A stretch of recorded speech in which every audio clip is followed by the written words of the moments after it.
Right. Date అయితే announce చేసేసారు. So, ఏ విధంగా ఉండబోతోంది? అండ్ ఆడియన్స్ ఈగర్‌గా వెయిట్ చేస్తూ ఉన్నారు. ప్రోమోనే ఈ విధంగా ఉంది కాబట్టి ఈవెంట్ గురించి ఏం చెప్తారు సార్?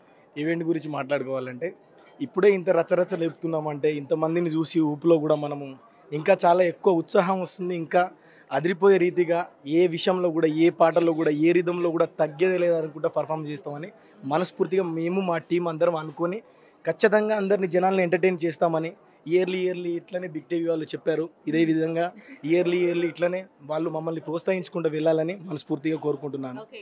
అసలు మీరు మొత్తం రిథమ్ అంతా మీ బాడీలోనే ఉన్నట్టుందిగా. థ్యాంక్ యూ అండి. ఇక్కడ రిధమ్ నార్మల్ అండి, అక్కడ రిధమ్ వేరే లెవెల్ ఉంటుంది. 23rd చూడాలి అయితే. 23 ఆగస్టు 23 చూడాలి ఖచ్చితంగా ఎల్బీ స్టేడియంలో. అప్పుడు ఎట్లుంటుంది రిధమ్, మన బాడీలో రిధమ్ ఇక్కడే కాదు, ఇక్కడే ఇలా ఉందంటే అక్కడ సౌండింగ్, మనం పాడే మన జానపద తెలంగాణ ఫోక్ సాంగ్స్ అంటే వేరే లెవెల్ ఉంటుంది. ఏ సాంగ్ కూడా ఏ సాంగ్కి తక్కువ కాకుండా, ఏ సినిమా సాంగ్కి ఎక్కువ కాకుండా తక్కువ కాకుండా, ఈ సినిమా సాంగ్ల కంటే ఎక్కువనే ఉంటుంది కానీ తక్కువ మాత్రం కాదు. ధూమ్ ధామ్ దుమ్ము రేపుదాం.